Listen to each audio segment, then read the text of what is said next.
Hello, everybody. Obviously, I hope you sort of know who we are anyway, but I'm obviously Jeremy Walker, the headmaster, and Duncan Gillies as the academic deputy. Thank you so much for coming along this evening. I hope it's going to be useful and informative. I wanted to start actually just by saying a really massive well done to the pupils.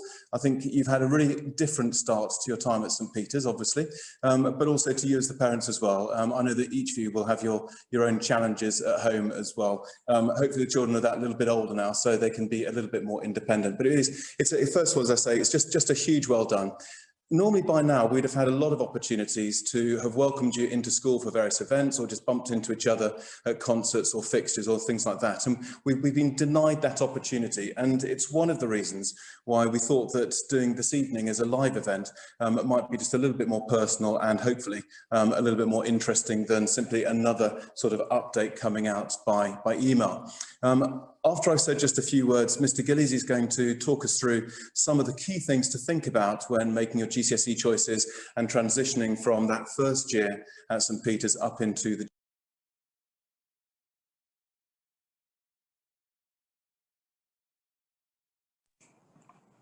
That's very interesting. So this is my very close colleague, Sarah, who's doing the wizardry, who just put me on mute. I reckon she's been waiting to do that for years, but there you go. Right, so I'll sort of pick back up again then. And just to say that as Mr. Gillies is going to talk us through some of the mechanics about how GCSE's choice are done. But one thing that we'd really like to offer you the opportunity to do is just to ask any questions. And we've done quite a lot of things like this in the last few months.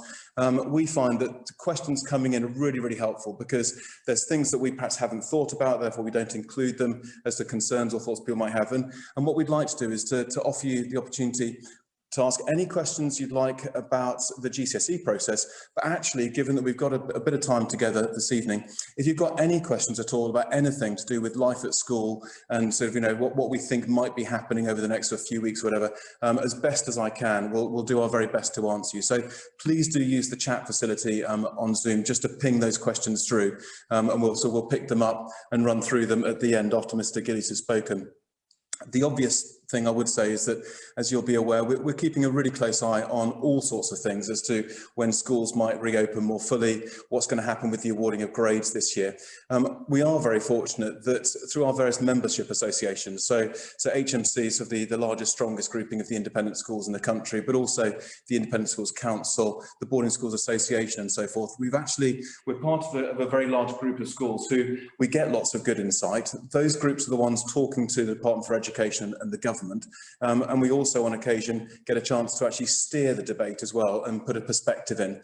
And most recently we've been doing that in the consultation on the awarding of grades for this year. So we're fortunate that although in one sense we're sort of, you could think, isolated in York, actually we've got very, very close contacts all over the country. The direction of travel, as we all know at the moment, looks to be nothing before March the 8th. But having had that announcement from Nicola Sturgeon about Scotland, we've all seen experiences before where things shift and things change. So as things stand, we believe that the next announcement on the reopening is going to be on February the 15th. But as I say, experience of the last few months would lead us to suggest that we'll just keep a watching eye and a watching brief on that. So enough from me, I think, at this stage. I'm going to hand over to Mr. Gillies. My last comments really, I think this is just a brilliant time of your life at school. It's a lovely time when you actually start to exercise some choice and some of your preferences and preferred subjects start to come forward. It's a really nice time of life, and I know it's also one which sometimes causes some real sort of thoughts about, gosh, how do I decide which subjects to choose? But fundamentally, I see it as being a really positive point in your time at school, because it's a good sign that you're growing up and you're getting on. And the last thing I'd say is, as many parents will know already, unfortunately for you as parents, this does mark the beginning of the years where things start to rattle on and the years go by really, really quickly. So I'm sure even more reason why you'll be looking forward to getting back to school yourselves as much as your children will. So there we go. Enough from me. I'm going to press a button. Hopefully I will disappear and you'll have Mr. Gillies on full screen. Oh, very good. Sarah, could you put up the PowerPoint for us? Wonderful, thank you very much. Okay, so what I'm going to talk about is I'm going to give you a bit of an outline of our GCSE structures, the GCSE curriculum and how it's structured, and some pointers as to how to make the choices where there are other choices to be made, a bit of a sense of the timeline. But what I'll say again at the end is that this is only one part of the process, and what I do encourage you to do is, as you're making your choices, to speak to the people in the school who can give you some guidance on that. So parents and pupils should feel free to email, or if your pupils, use the Teams facility to ask your teachers about what the different subjects are going to be like. That your housemaster or housemistress, your tutor, the heads of department, these are all people you can come to with just a little question about how things work, and hopefully that will help you with your. Yes, good, excellent. How they can help you make the choices that you need to make. I think there will also be over this coming week and at the beginning of next half term, before the final choices are made, the subjects which are optional subjects will give some presentations and some guidance in their lessons to give you a bit of a steer as to what it might be like. So could we have the next slide, please? Yeah, lovely. Okay, so I'm just going to summarise the overall structure. So what we have is a core, that is what everyone does. Everyone does mathematics. Everyone does the sciences, which are taught separately as chemistry, biology and physics, just as they are doing this year. English language and English literature, they continue to be taught by the same teacher through the next 2 years as they are now. Religious studies and one modern foreign language. So everyone will do that. After that, there is the choices. So seven of the 10 GCSEs are set in stone, if you like. Then after that, there are choices to be made. And we've got three options from the list below. Now, I've grouped them there just for ease of sort of identification, but I don't feel that there isn't any need to choose one from one group and one from another group. And that's sort of quite an important sort of idea. The way we've structured it is such that there aren't really any bad combinations.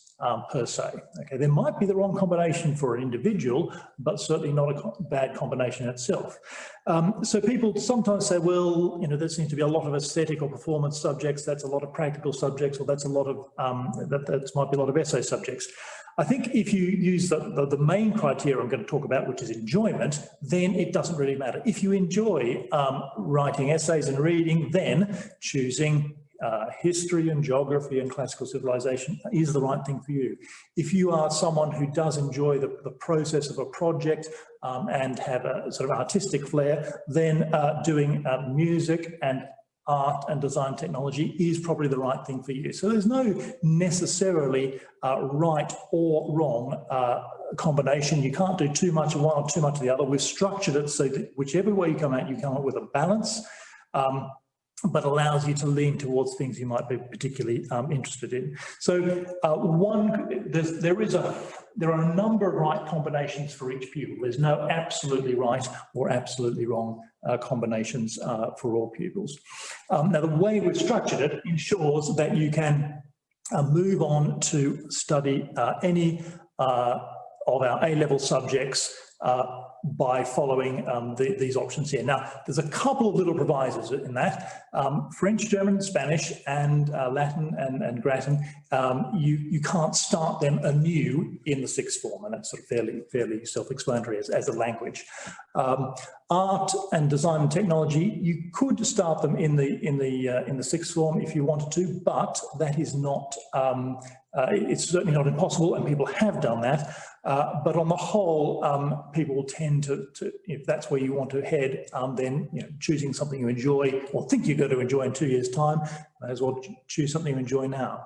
Many of these subjects can be studied from fresh into A-level. So don't feel that if you stop doing history now, you can never do history again. That is still going to be open to you. Just a couple of points of clarification here.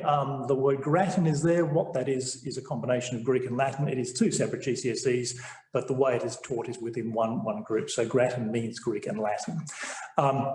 Another point is computer science. We don't offer that, we haven't offered that so far, but we are offering that for next year, and we're in the process of appointing a head of computer science, and we hope to be able to announce that appointment early next half term. So that's a new subject in there as well as one of the options which you may wish to choose. Otherwise, there aren't any really sort of forbidden combinations. You should just go forward and think, okay, what am I likely to enjoy over the next 2 years? That really should be your criteria. Now, to help you with that, as I've mentioned, teachers will be talking about them in classes, but also emailed to you, I think probably in the last half an hour or so, has been a link to a curriculum booklet, which gives you a bit of a summary of many of the things I'm going to say here, but a little bit of an outline of what is in each of the subjects and the nature of them.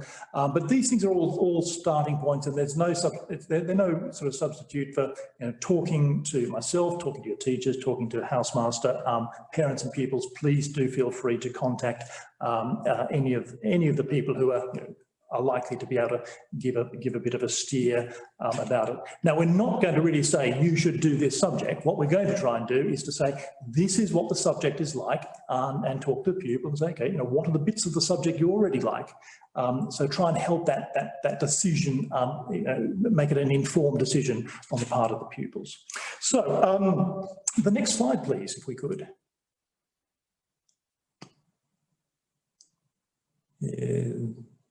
Wonderful. Okay, so these are really the 3 criteria, okay? And there is an implied order here.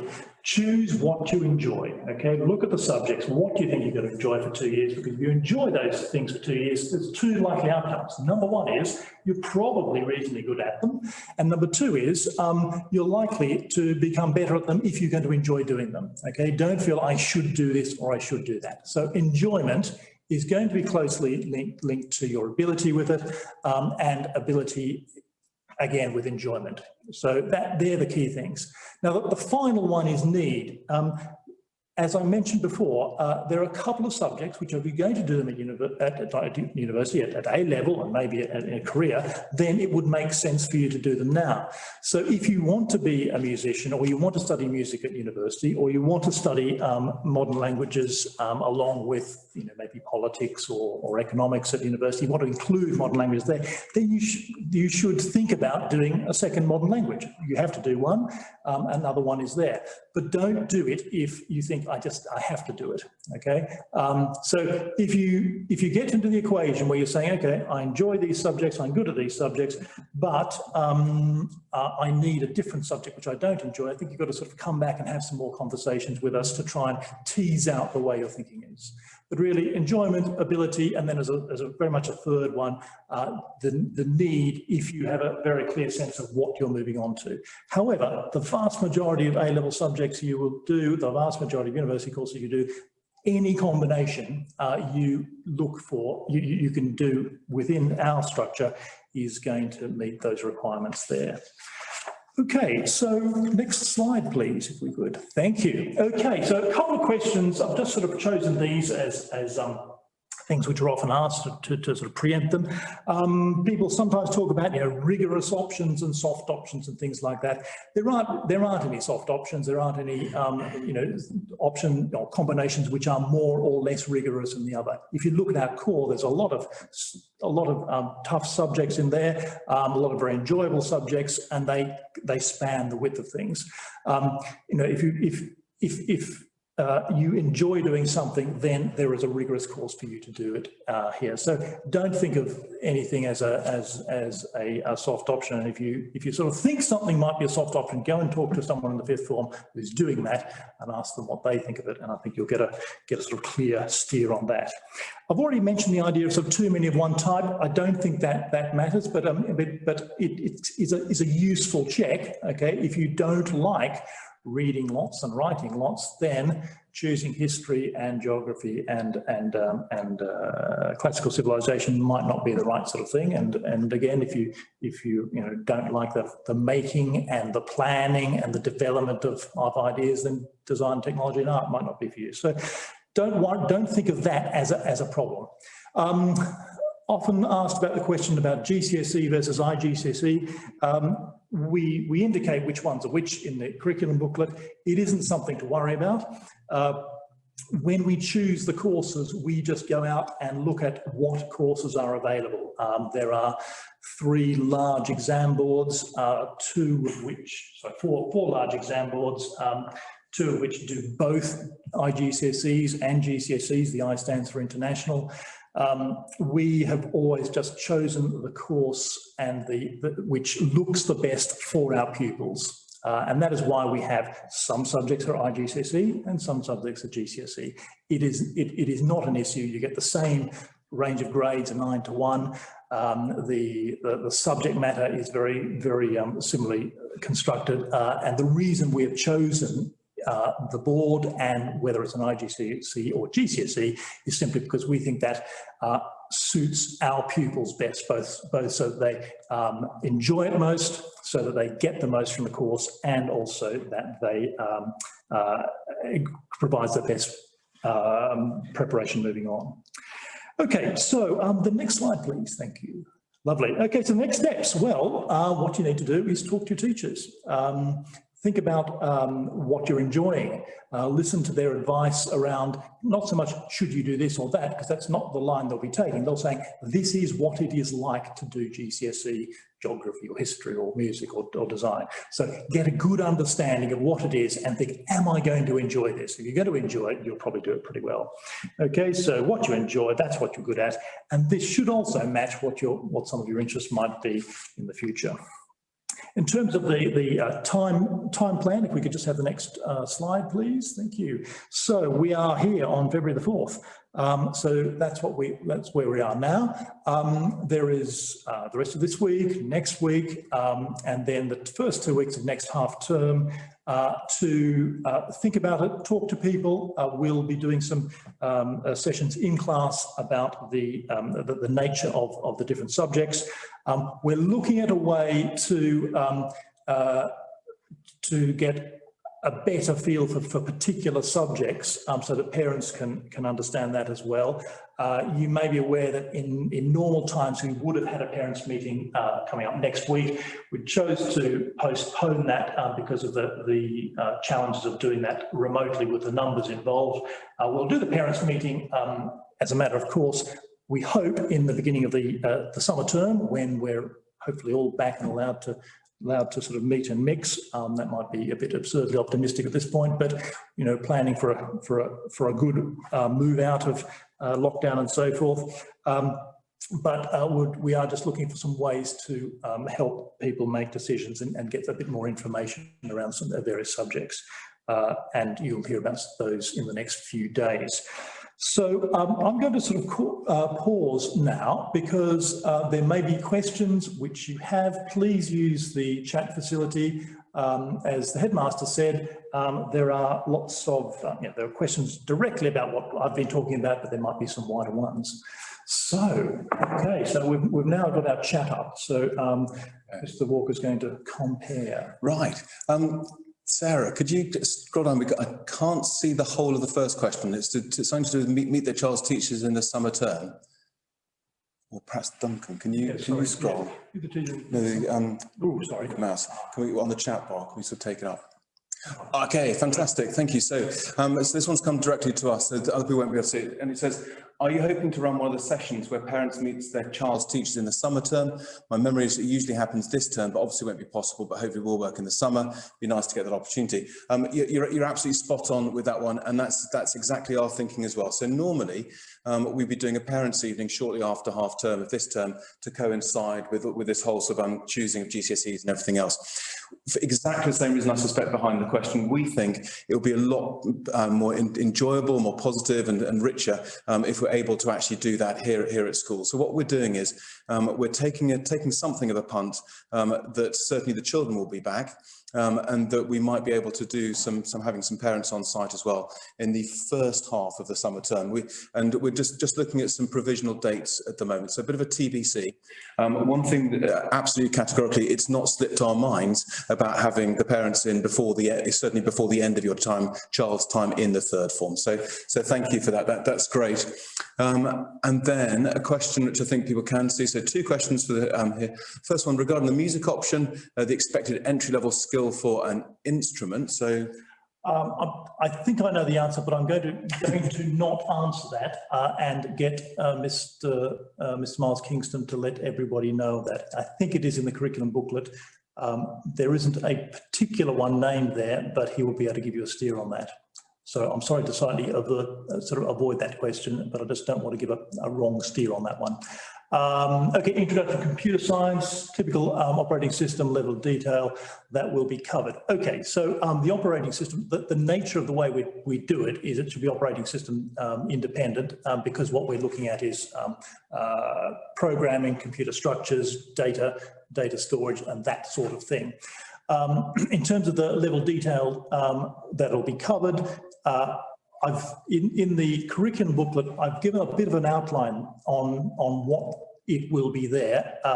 Everyone will, as part of the course, the programming section of the course, which is a requirement but not actually given a mark, which is directed towards the outcome, they will produce a program, an application, which could use any of a number of different programming languages. So there's a choice of programming language to move there. So where pupils will get to, they will be able to program soon into the course, and they will produce a program at the end of the course. In terms of the other sort of topics which are covered, they're going to be things about security, and again that would feed into the way they do the programming, about data types, about algorithms, all those sorts of things which are sitting behind good programming are going to be part of the course. What I suggest, if you're interested in that, is first of all to have a quick look at the curriculum booklet and the summary there. And this is another area which we will hope to be able to do a short presentation on the sort of things in greater detail, because of course there aren't people doing computer science as such in the course now. So that is something we're looking at for in the next either week before half term or the week after half term, so that pupils and parents have a better sense of that. Okay, thank you. And I suppose the other thing just to add is that the various GCSE syllabuses have been around for quite a while now. And so there's a fairly established sort of setup of the curriculum that comes through there too.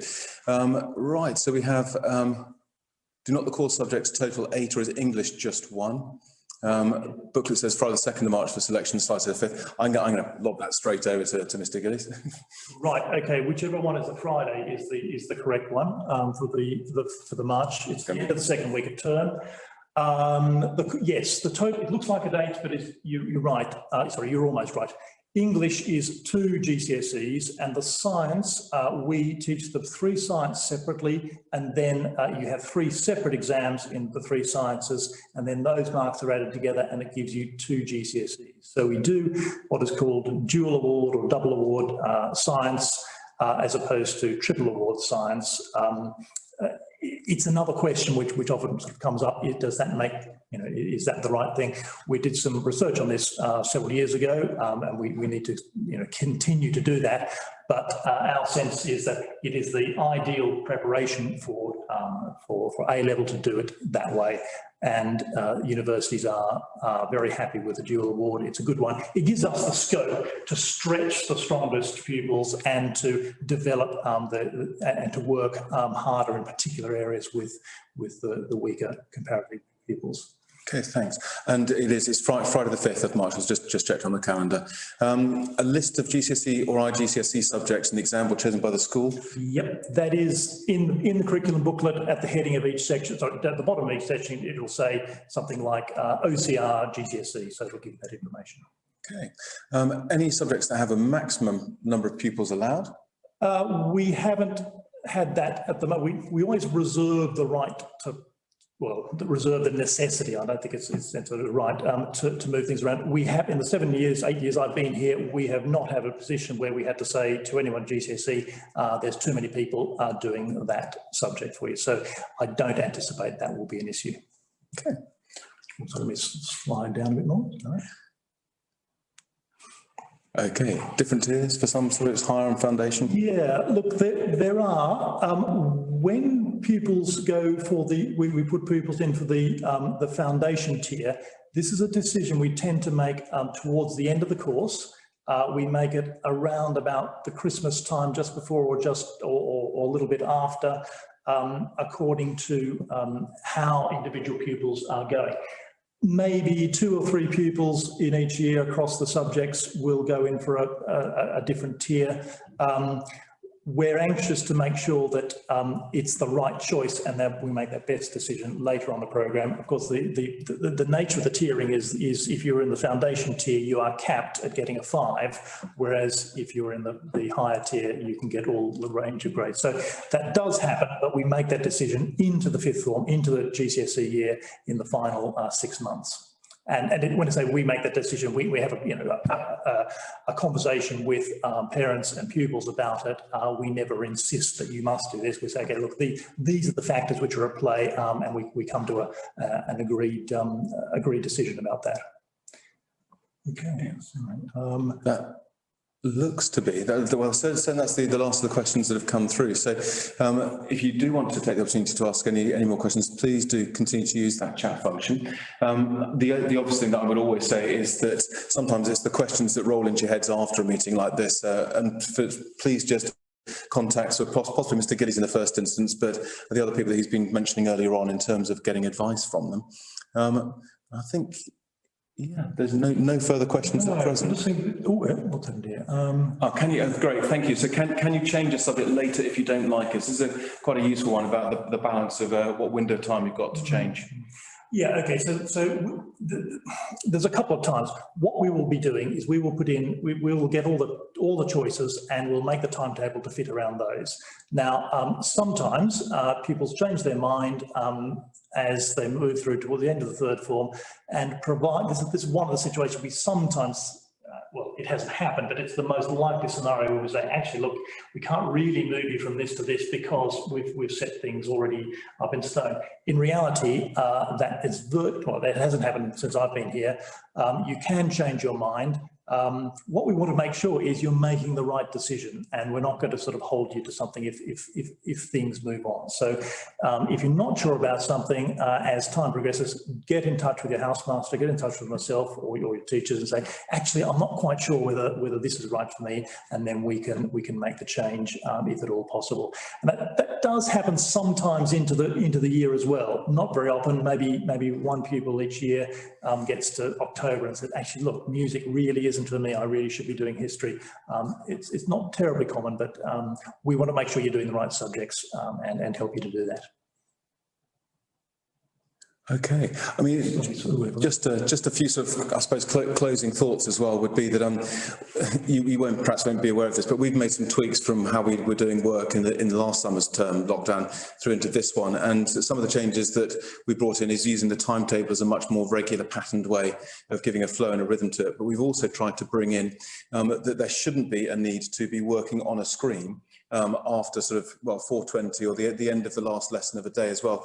And one of the things we've been really conscious about there is trying to get the balance of using the fantastic technology that's available to us to keep the sense of momentum going at the same time is trying not to have pupils just sitting, staring at a screen non-stop. For those of us who, last summer in particular, so spent, I don't know, it felt like about 15 hours a day on Zoom sometimes, we know quite how wearing and quite how debilitating it is. And especially, I think, for all of us, but young children in particular, younger children in particular, getting some fresh air and exercise and getting away from the screen is so important. So we hope that we're keeping the balance about right in terms of the continuity of the education, both on the academic side, providing sort of the sporting and the co-curricular opportunities, and also if you listen to Assembly tomorrow, Miss Mount has a terrifically amusing isolation Olympics reports that I'm forced to read out on her behalf. So trying to get a bit of fun and a bit of sense of community into the whole place as well, and at the same time trying to keep a balance so that you're not just felt that you're chained to a desk and staring at a screen all day long.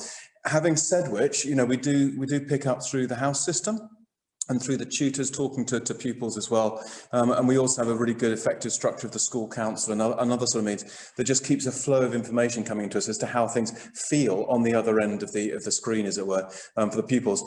If it's about right, then that's fantastic. Then, you know, and by all means, let us know if it's about right.